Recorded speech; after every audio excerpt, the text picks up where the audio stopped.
Classes में रामेश्वर वर्मा। आज का हमारा टॉपिक है सीमेंट एनालिसिस। सीमेंट एनालिसिस में हम क्या देखने वाले हैं, सल्फ्यूरिक एनहाइड्राइड के बारे में हम क्या करने वाले हैं, आज पता लगाने वाले हैं, है ना।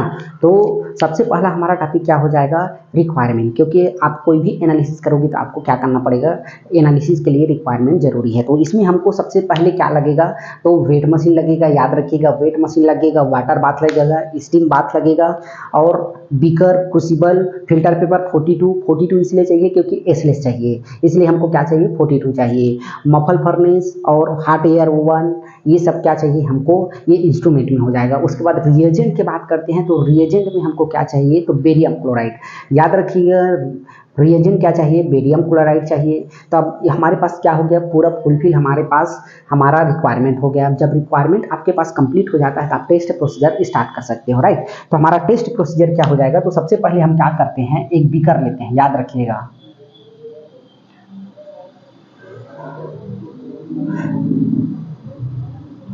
एक बीकर लेते हैं, और उसके बाद जो हमारे पास प्रीवियस एनालिसिस किए थे, याद रखिएगा, सीमेंट एनालिसिस का हम जब प्रीवियस एनालिसिस किए थे तो उसको हम क्या किए थे, उसको फिल्टर किए थे। जब फिल्टर करते हैं तो हमको बार बार बता रहे हैं कि दो चीज़ मिलता है, एक होता है क्या रहता है हमारे पास, रेसिड्यू, दूसरा होता है फिल्ट्रेट। तो फिल्ट्रेट हमारे पास क्या हो जाएगा, नीचे का रेसिड्यू जो क्या रहता है, जो घुला नहीं रहता है, वो क्या हो जाता है, रेसिड्यू के रूप में ऊपर रह जाता है। तो उसी रेसिड्यू को हमको क्या करना है, इसी में हमको SO3 को क्या करना है, एनालिसिस करना है। सल्फ्यूरिक एनहाइड्राइड का क्या करना है, इसी में हमको एनालिसिस करना है। तो इसके लिए हम क्या करते हैं, जो बचा है इसी रेसिड्यू को हम क्या करते हैं, इस बीकर में लेते हैं। लेने के बाद क्या करते हैं, इस बीकर में जब ले लिए, बीकर में हम फिर 10 ml, याद रखिएगा, 10 ml बेरियम क्लोराइड का लेते हैं। अब वो भी क्या करना है, आपको एक साथ नहीं डालना है, ड्रॉप बाय ड्रॉप डालना है, याद रखिएगा, ड्रॉप बाय ड्रॉप क्या करते हैं, बेरियम क्लोराइड को डालते हैं, राइट।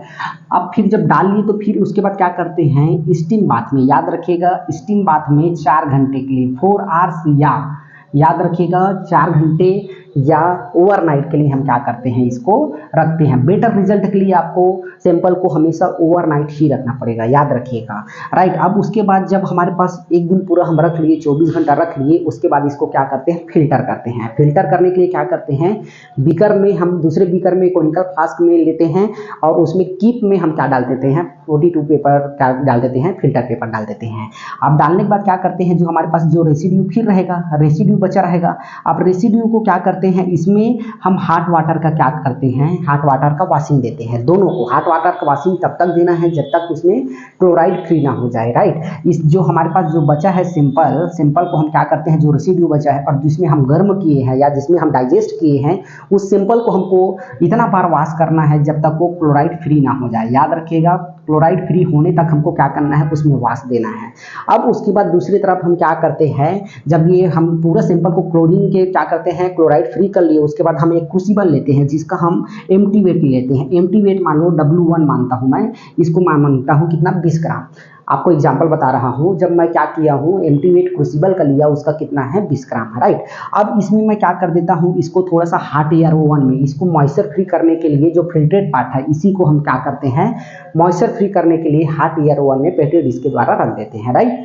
अब उसके बाद 15 मिनट बाद निकालते हैं तो ये क्या हो जाता है, ये पूरा हमारे पास मॉइस्चर फ्री हो जाता है। अब इस सैंपल को जो क्रूसिबल में प्री वेट लिया था उसमें डाल देता हूँ। अब उसका भी डालने के बाद क्या करते हैं, ये मान लो इसको W मान लेते हैं, राइट। तो ये क्या हो जाएगा, ये 21 ग्राम हो गया, मान लो फिर से वेट किए, इसको डाल के इसको, मतलब जो हमारे पास सैंपल था कितना ग्राम था, 1 ग्राम था, याद रखिएगा, सैंपल का वेट कितना था, 1 ग्राम था।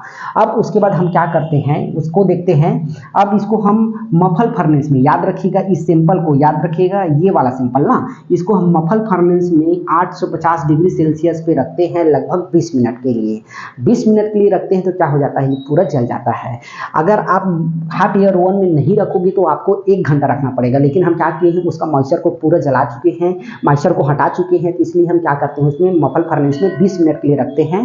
तो 20 मिनट में क्या हो जाता है, पूरा सैंपल जल जाता है। फिर हम क्या करते हैं, सैंपल को बाहर निकाल के डेसिकेटर में, याद रखिएगा, बाहर निकाल के क्या करते हैं, डेसिकेटर में हम इसको ठंडा करने के लिए रखते हैं। डेसिकेटर आपने देखे होंगे, डेसिकेटर इस प्रकार से डेसिकेटर रहता है, ठीक है। ये हमारा क्या हो जाएगा, डेसिकेटर। इसी के अंदर हमको सैंपल को रखना है। रखने के बाद क्या करते हैं, फिर इसको ठंडा करते हैं। ठंडा करने के बाद वापस वेट लेते हैं। तो वेट मान लो कितना हो जाएगा, W2 हो जाएगा। और W2 मान लो हमारे पास 20.5 ग्राम हो गया, राइट। क्योंकि कुछ ना कुछ उसमें क्या हुआ होगा, वेट लॉस हुआ होगा। अब हमारे पास एक कैलकुलेशन आता है। कैलकुलेशन में देखते हैं हमारे पास क्या हो जाएगा। कैलकुलेशन में देखते हैं तो कैलकुलेशन में हमारे पास एक होता है W2 माइनस W1 होगा, डिवाइडेड बाय क्या हो जाएगा, W हो जाएगा। जहाँ पे क्या होता है हमारे पास W2 लास्ट वेट है, याद रखिएगा W2 लास्ट वेट है, W1 एम्प्टी वेट है। मतलब अंतिम वेट को प्रारंभिक वेट से घटाना है और सिंपल वेट से इसको भाग करना है। और यहाँ पे 34.3 से इसको क्या करना है, गुणा करना है। याद रखिएगा 34.3 से इसको हमको क्या करना है, इसको गुणा करना है। तो आप यहाँ रखते जाइए वैल्यू को। W2 क्या है, 20.5 है। W1 क्या है, 20 है। और हमारे पास जो सिंपल वेट है वो 21 है। इसको गुणा कितना करना है, 34.3 से करना है, राइट। अब इस पूरा को मैं कैलकुलेशन करता हूं तो मेरे पास अप्रॉक्सीमेटली कितना आता है। ये क्या हम किसका कैलकुलेशन कर रहे हैं, SO3 का परसेंटेज निकाल रहे हैं। तो 85%, लगभग 0.85% इसका क्या आता है, SO3 आता है, राइट। तो ये पूरा किसका एनालिसिस के लिए करते हैं, तो सल्फ्यूरिक एसिड का हम क्या करते हैं, एनहाइड्राइड निकालते हैं, राइट।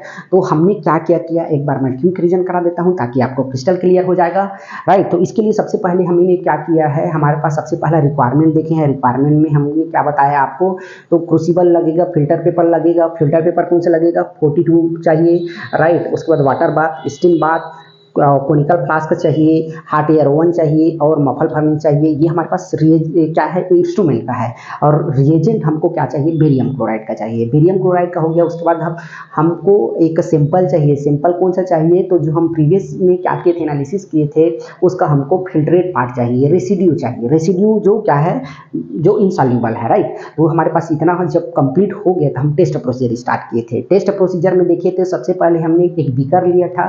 बीकर में जो रेसिड्यू बचा था उस रेसिड्यू के लिए और 10 ml को हम ड्रॉप बाय ड्रॉप, एक साथ नहीं डालना है, बेरियम क्लोराइड का 10 ml को ड्रॉप बाय ड्रॉप डालना है। डालने के बाद स्टीम बाथ में रखते हैं और लगभग 4 घंटे तक रखना है। आपको बेटर रिजल्ट चाहिए तो आपको 24 घंटा के लिए रखना पड़ेगा, ओवरनाइट रखना पड़ेगा।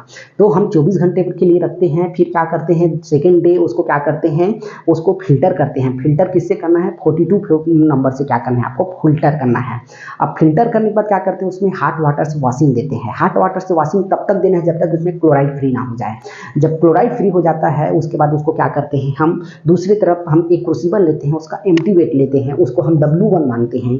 उसका भी मान लो कितना आता है, वेट 20 ग्राम आता है, राइट। अब 20 ग्राम को क्या करते हैं, रखे रहते हैं। फिर उसमें हम जो क्या करते हैं, फिर हमारे पास फिल्टर पेपर में जो रेसिड्यू बचा है उसको हम पेट्री डिश के सहारे से क्या करते हैं, हम हॉट एयर ओवन में रख देते हैं 108 डिग्री टेम्परेचर में लगभग 20 मिनट के लिए, ताकि उसमें मॉइस्चर फ्री हो जाए। जब मॉइस्चर फ्री हो जाता है फिर हम उसमें क्या करते हैं, उसको ये जो वेट लिए हैं, हमारे पास क्रूसिबल का जो वेट लिए हैं उसी क्रूसिबल हम डाल देते हैं। फिर से उसका क्रूसिबल का वेट लेते हैं ताकि वो सैंपल प्लस क्रूसिबल का वेट हो गया। तो ये हमारे पास क्या हो जाएगा, W हो जाएगा। मान लो ये 21 ग्राम हो गया। जो हमारे पास सैंपल था उसका वेट कितना हो गया, 1 ग्राम था, राइट। अब इसको हम क्या करते हैं, हॉट एयर ओवन में, मफल फर्नेस में 850 डिग्री सेल्सियस में लगभग 20 मिनट के लिए, राइट। ऊपर नीचे 1-2 मिनट हो जाएगा, चलेगा।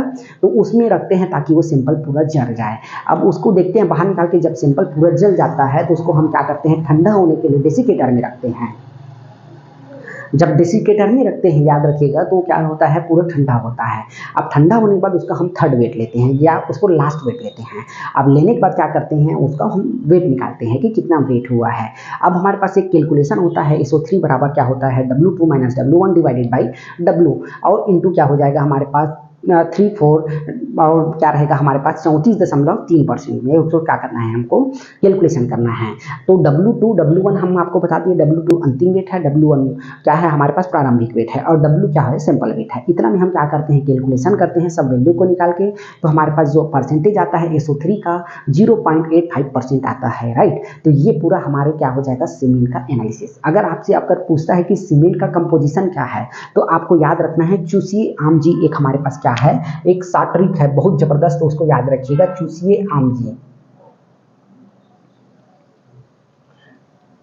ठीक है। अगर पूछिए तो इस क्या हो जाएगा, चूना पत्थर हो जाएगा। याद रखिएगा चूना पत्थर बहुत इंपॉर्टेंट होता है। ये सिलिका हो जाएगा, ये क्या हो जाएगा हमारे पास, एल्यूमिना हो जाएगा, मैग्नीज हो जाएगा, ये हमारे पास आयरन हो जाएगा, ये जिप्सम हो जाएगा, राइट। इतना सारा सबसे मिल के क्या बनता है, सीमेंट बनता है। ये कब आपको काम आएगा, जब आप कहीं सीमेंट प्लांट में आप जब इंटरव्यू दिलाने जा रहे हो या एग्जाम, वनडे के एग्जाम में आप बैठ रहे हो, तो ये बहुत जरूरी है, राइट। तो चूसिए आप जी, एक हमारे पास क्या है, शॉर्ट ट्रिक है जो पूरा सीमेंट के कंपोजिशन को बताता है, याद रखिएगा, है ना। तो ये टॉपिक अगर आपको अच्छा लगा तो प्लीज़ अपने दोस्तों तक शेयर करिएगा, राइट। तो आज के लिए बस इतना ही, तब तक के लिए थैंक यू।